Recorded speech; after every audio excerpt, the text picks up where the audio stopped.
Hello everyone, myself Assistant Professor Partha Mistry from Mahatma Gandhi Institute of Technical Education and Research Center Navsari.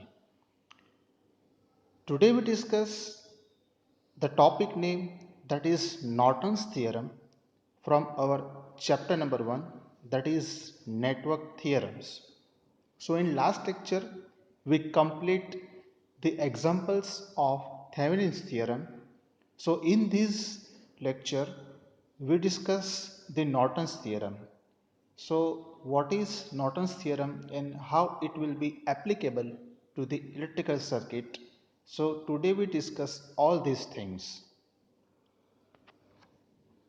So here is the flow of content of our topic. So first of all we discuss about the statement of Norton's theorem, then we go for the example number 1, then we go for the example number 2, and finally GTU questions which will be repeatedly asked in your GTU exam. So friends, first of all we start the statement of the Norton's theorem. Here is the statement of Norton's theorem.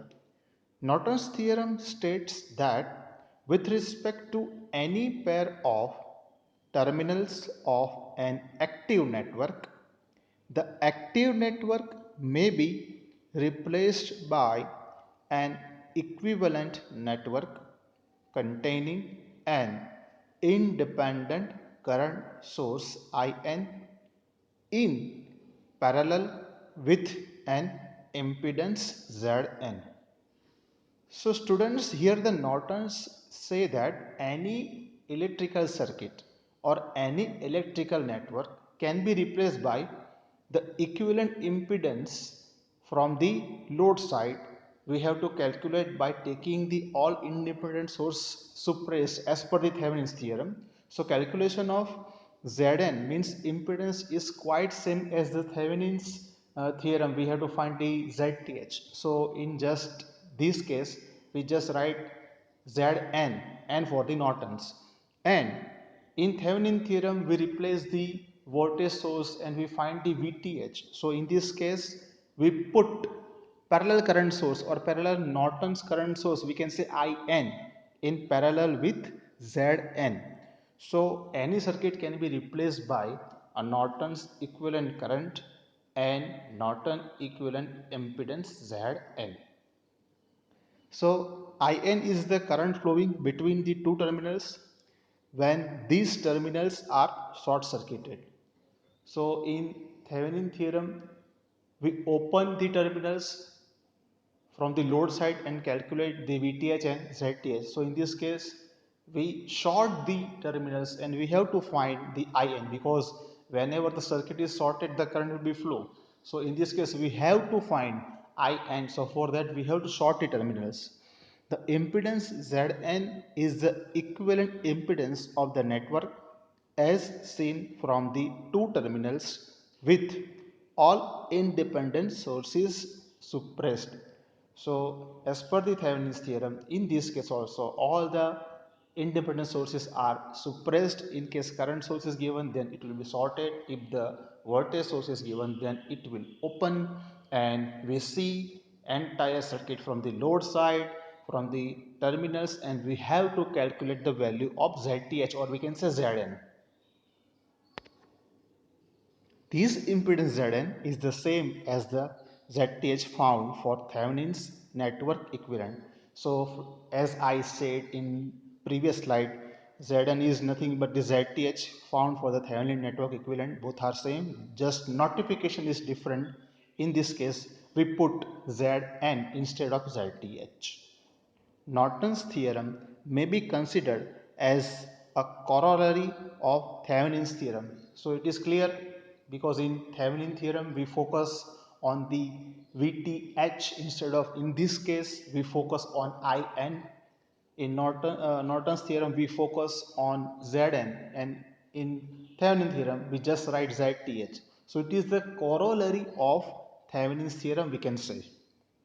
It was proposed by E. L. Norton, a scientist with the Bell Telephone Laboratories. So this theorem is proposed by E.L. Norton. Here is the equation for load current I, or we can say IL.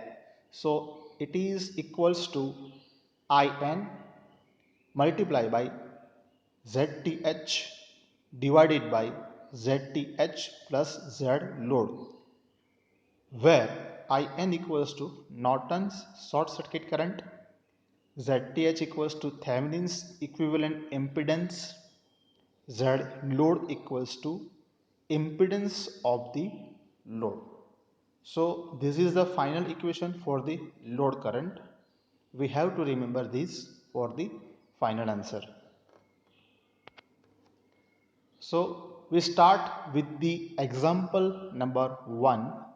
So how the Norton theorem will applicable. So we discuss the example number 1. The GTO question is that obtain the value of Norton's equivalent current and Norton's equivalent resistance for the network shown in following figure. So in this case, we develop the Norton's equivalent current and Norton's equivalent resistance. Okay, so this question is asked for 7 marks. So from the figure we can clearly see that over here a 10-volt source is given and entire circuit is resistive, and here the load is given.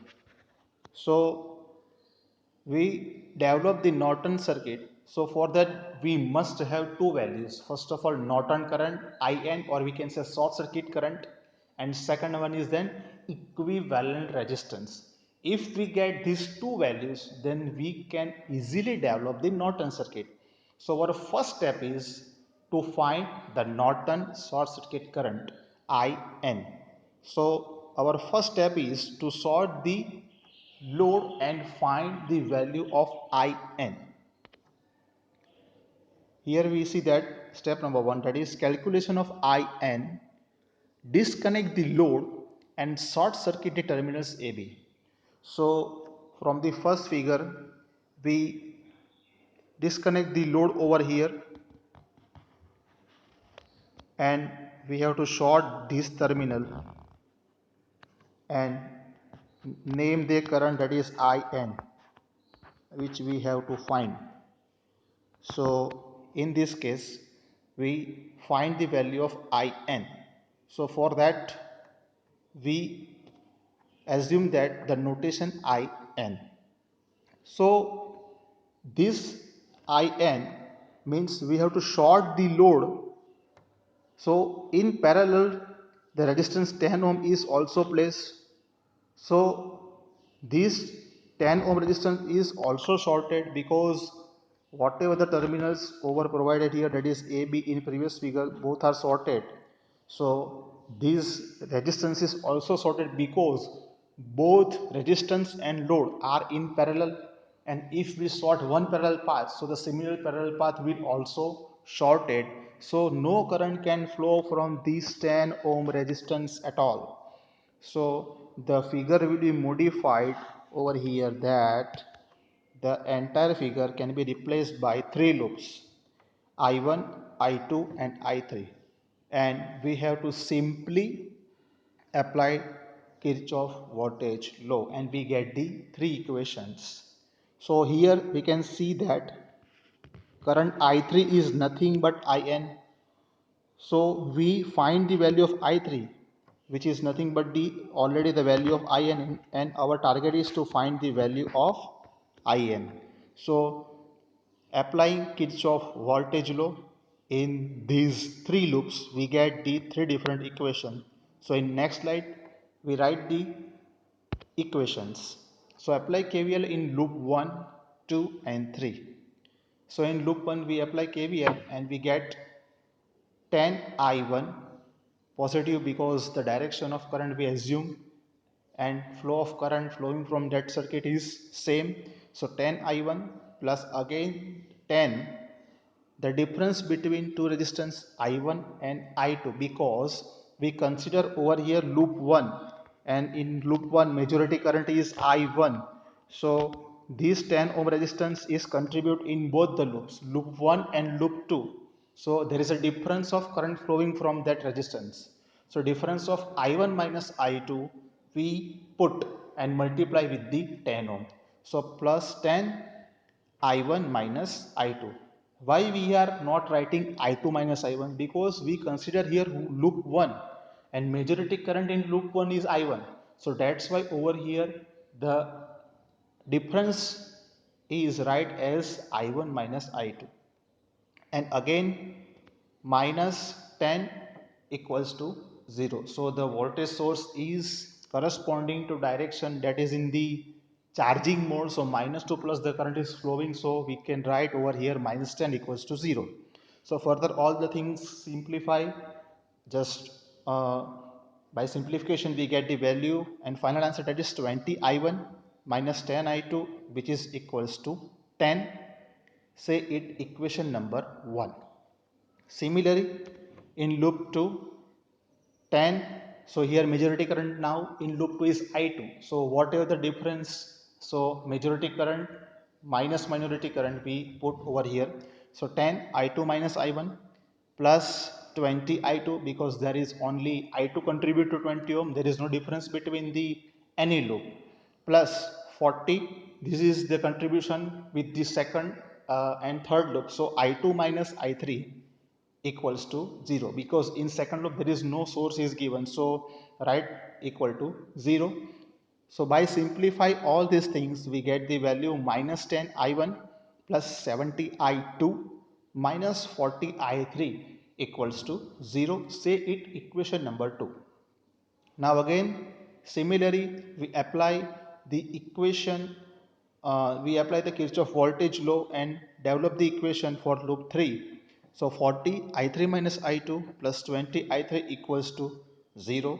And for the simplification, we get the value that is minus 40 I2 plus 60 I3 equals to 0. Say it equation number 3. So equation number 1, 2 and 3 are developed by using KVL from loop 1, 2 and 3 respectively.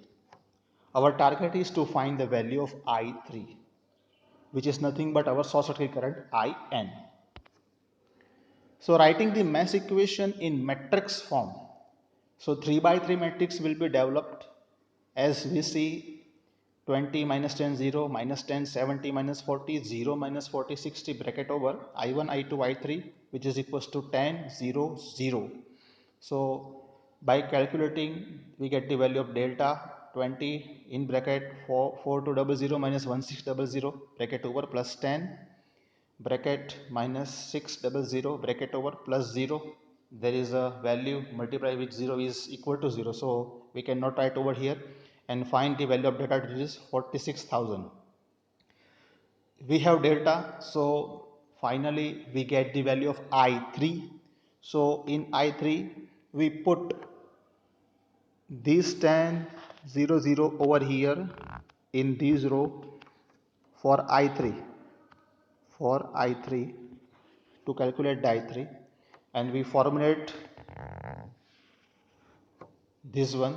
So in mode 20 minus 10 0 minus 10 70 minus 40 10 0 0 divided by delta. So this is the Cramer method, as we already discussed in our first year. So it is quite easy to find the value of I1, I2 and I3, but it is not necessary to find I1 and I2 because we need I3. So we can only find the I3, which is nothing but our IN. So by calculating all the values we get the 4000 divided by 46,000, and value of I3 is 0.087 ampere. So here finally we get the value of I3 using Cramer's rule, that is 0.087 ampere. So I3, that means we find the value of IN. So our step number 2 is calculate the value of equivalent impedance, or we can say equivalent resistance, or we can say Norton resistance, or we can say Thevenin resistance.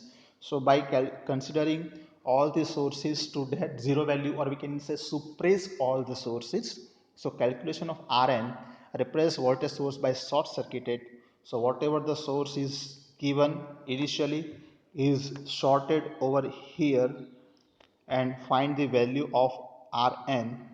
So in first figure 10 ohm is parallel with 10 ohm.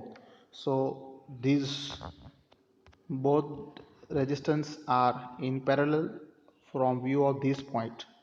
Okay, so by paralleling the equivalent, that is 5 ohm we achieve. Okay, so 5 ohm is put over here. The remaining figure will becomes like this. So the 20 ohm resistance now comes in parallel with these 5 ohm. So 20 parallel 5, this entire circuit is as same as. So finally develop the figure number 5. Further we simplify this figure. 20 and 5 ohm is in series, so 25 ohm is placed over here. Remaining figure will same. So figure number 6 will be developed like this. Now again from figure number 6, 25 ohm and 40 ohm are in parallel. So if consider this point, these both are in parallel, 25 and 40. So equivalent of these both we find over here, that is R equivalent is 15.38 ohm. So the equivalent of these both are 15.38 ohm. So we now develop the new figure. So likewise that this figure will be developed. So 15.38 ohm is in series with 20 ohm again. So we have simply add all these values and we get the R equivalent, that is 35.38 ohm. And finally it will in parallel with this 10 ohm. So again R equivalent is 10 parallel 35.38 ohm, and by simplifying the value we get, that is Rn equals to 7.79 ohm. So this is our final answer for Rn, or we can say Norton equivalent resistance. So we have both the values, short circuit current IN, that is 0.087 ampere, and Rn, that is 7.79 ohm. So we can easily develop the Thevenin Norton's equivalent network. So in this slide we can see the Norton's equivalent circuit. So this is our Norton current IN, that is 0.087 ohm. Here in parallel we write, or we also draw 7.79 ohm with terminal AB, and load is now connected. Here there is no value given of load. Okay, so simply we just connect and make a Norton's equivalent diagram like this. So this is our final answer. So you get the 7 marks if you complete this figure. Finally, as a step number 3, you get the exact equal to 7 marks. So this is the quite difference between Thevenin theorem and Norton theorem. So in Thevenin theorem, we find VTH and put resistance in series between the load. So quite reverse situation over here. We find the current source and put resistance in parallel, whether in series over here. So it comes in parallel with this. So this is the difference between Thevenin theorem and Norton theorem. So simply, what is our first step? Our first step is to find the IN, and then our second step is to find the value of Rn and put both the values in parallel with respect to load. And if the question is asked for to find the load current, then apply the load current equation. You get the load current answer. But in this case, we does not need to find the IL because it will be not asked. So finally, we develop the Norton's equivalent circuit. This structure or this process will continue flow and follow through the entire examples of Norton's theorem. So let us discuss another example, example number 2. The question is that in following figure, if 2-volt source is replaced by an open circuit, find Thevenin's and Norton's equivalent circuit across V2 and V3. This question already asked in GTU May 2011 for 7 marks. So what is the question is that here the 2 volt source is given is replaced by an open circuit. So in this case we develop the two circuits, Thevenin also and Norton's also, across V2 and V3. Across V2 and V3 we develop the Thevenin circuit and Norton circuit both. So first we develop the Thevenin circuit. Here there is 1 ampere source is given and 2 ampere source is given. So both the sources are current source, so keep in mind that. Our first step is part A, that is Thevenin's equivalent circuit. As per our question, 2 volt source is replaced by an open circuit. So here open circuit is considered and result to figure number 1. So figure will be like this. So in exam there is no direction of current is given, so we have to consider the direction of current. So how we consider? See here that 1 ampere is upward side, so current will be flow in clockwise direction, so 1 ampere will be considered. Here the circuit is open, so there is no current flowing through this circuit. Okay, so similarly in third loop the current direction is anti-clockwise because 2 ampere is upward side, so current will flow like this. So current in loop 1 is 1 ampere and current in loop 2 is 2 ampere. Okay, so from the figure we directly write the value of current because the current source is already given in this figure. We does not find to value of current as in previous case we find the value of current I3 as IN. So in this case already given, so we have to find now value of VTH, or we can say open circuit voltage between V2 and V3. So we can write VTH equals to V3 minus V2.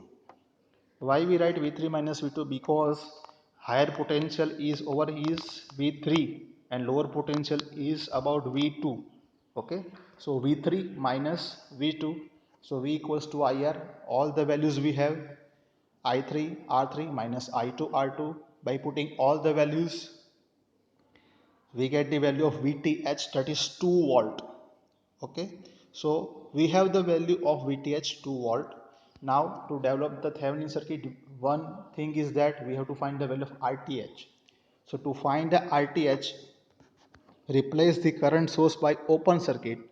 So both the current sources are open circuited over here and the circuit will be like this. So from these terminals V2 and V3 we get the value of RTH because here the terminal is open, so no current can flow from the 1 ohm. Here the terminal also open, so no current can flow from the 2 ohm. So only these 2 ohm and these 2 ohm are taken into picture from this side. So value of RTH will be, so just focus on V2 and V3. So V2 to V3 both 2 ohm and these 2 ohm comes into series. So RTH equals to 2 plus 2. So we get the value of RTH equals to 4 ohm in this case. Okay, so we get the value of RTH, that is 4 ohm. So we have both the values. So develop the Thevenin's equivalent circuit. So VTH equals to 2 volt and with reference to positive, connect the voltage source with reference to resistance between V2 and V3. So Thevenin's equivalent circuit will build up like this. Okay, so our half portion will be covered. Now we develop the part B, or we can say Norton's equivalent circuit. So in Thevenin circuit we open the terminal. So now in Norton theorem we have to short the terminal. We can clearly see in the figure. Okay, so if we short V2 and V3, so short circuit current IN is flowing in second loop. So we have to find the value of short circuit current IN in this case. So from the figure we have the value of I1 that is 1 ampere and I3 that is minus 2 ampere, because it will flow in anti-clockwise direction. So that's why we consider as a minus sign over here. Keep in mind. So we have to find the value of IN in this case. So to find the IN, apply KVL to branch V2, V3, N and V2. So over here V2, V3, N and V2.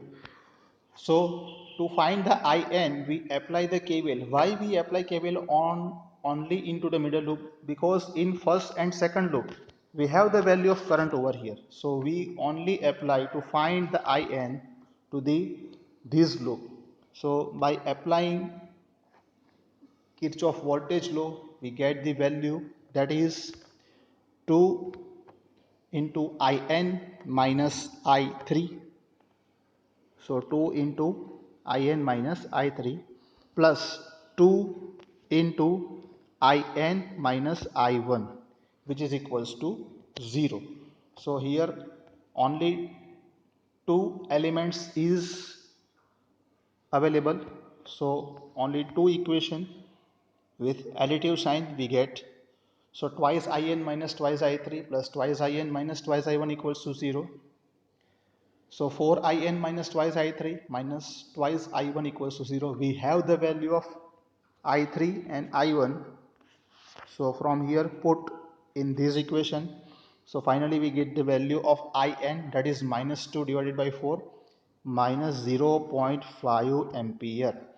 So in this case we easily develop the Norton circuit, because we have the value of In, we have the value of Rn.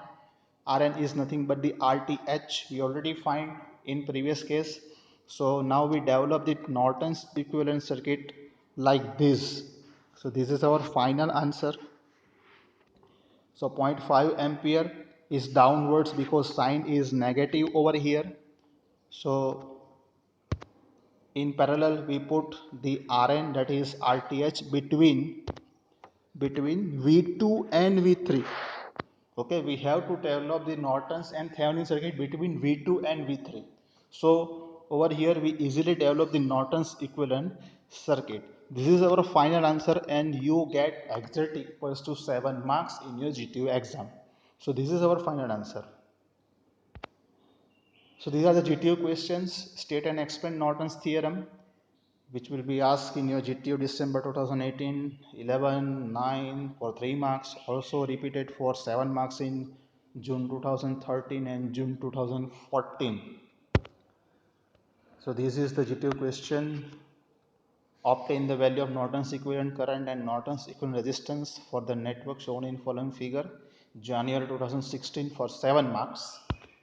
And another question is that, okay, this is all about the Norton's theorem. In next slide we discuss more two examples. So today we discuss about the Norton's theorem, its statement, its explanation with respect to two examples. So in next slide we discuss more examples of Norton's theorem. Thank you.